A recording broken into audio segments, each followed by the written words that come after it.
The city is still cleaning up after the May-long weekend storm knocked out power to 180,000 homes and businesses across Ottawa and caused tens of millions of dollars in damages. In one of the worst-hit areas of Pine Glen, many pieces of fallen trees are still left waiting to be picked up, some homes inhabitable after receiving extensive damages. Some roofs were blown off, others were crushed when large century-old trees toppled onto them. It will take many more months for the city to return back to normal, and Hydro Ottawa says it will take that long for their electrical grid to be back to where it was prior to the storm. While outages have been restored, it remains unstable and at risk for future outages if wind gusts get high. The grid is still relatively unstable. And by grid, I mean not necessarily Hydro Ottawa's grid, also the Hydro One transmission lines in. You saw a fairly large-scale outage last Saturday against Councillor Eglei's ward.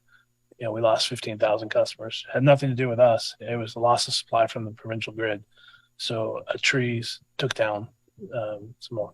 So the short answer is yes, we're out there proactively doing that work. I think we probably got most of the stuff that was hanging over around near trees and branches, but every time there is a good wind gust or good windstorm, there will be more trees and branches. Some of them are already weakened. They'll just come down. In mid-June, over 15,000 Hydro Ottawa customers were suddenly left without power after a loss of supply from the provincial grid.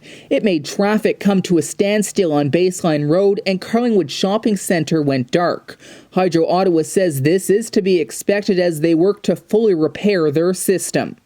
Following the May derecho storms, there have been calls to bury hydro lines across the city to prevent widespread outages from occurring again. But while a good idea in theory, Hydro Ottawa says it would take about 90 years to achieve. Not only that, but Conrad says it would come with a price tag of $10 billion and would never be approved by the Ontario Energy Board. And in places like Merivale Road, the work would be complex and lengthy as the ground underneath is bedrock. That caused problems in itself when replacing dozens of fallen poles in the aftermath of the storm. Burying lines is enormously expensive, and if in new neighborhoods, of course, it's built into the cost of the homes and the development, etc. For us to go and bury the lines here in Ottawa around the city would take approximately 90 years and would cost about $10 billion. But the cost would make the cost of hydro to all of the people who phone you all the time and are upset exorbitant and beyond just wouldn't make hydro reasonable. Conrad did, however, note that while it would be nearly impossible to bury existing lines, he was open to looking at possibilities for future construction projects. He also said they are looking to see what can be done in key areas to prevent massive outages from occurring again. In total, 400 poles were damaged in the storm and had to be replaced or repaired.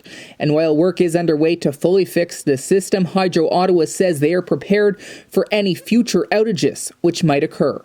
We learn lessons. Every one of these events is a lesson, is an opportunity to learn lessons. And, following the tornadoes in 2018, we took a look at our system and said, okay, we need to do something, harden our stations, because the station, as you recall, at Merivale was the real touch point for us. We strengthened the lines. We did a climate change assessment study. We strengthened our lines so that they could withstand ice loading and 130 kilometer-hour winds. Previously, it was 110 kilometers and ice loading. I can tell you today, if we increase it to 150 kilometers in ice loading, it still is not going to stand up to 190 kilometer-hour wind touching down and ripping through. Hydro Ottawa estimates the storm damage and cleanup costs currently sit at around $30 million and climbing, a tab which will be picked up by the province of Ontario. Charlie Sinach, UAN News, Fallowfield Village.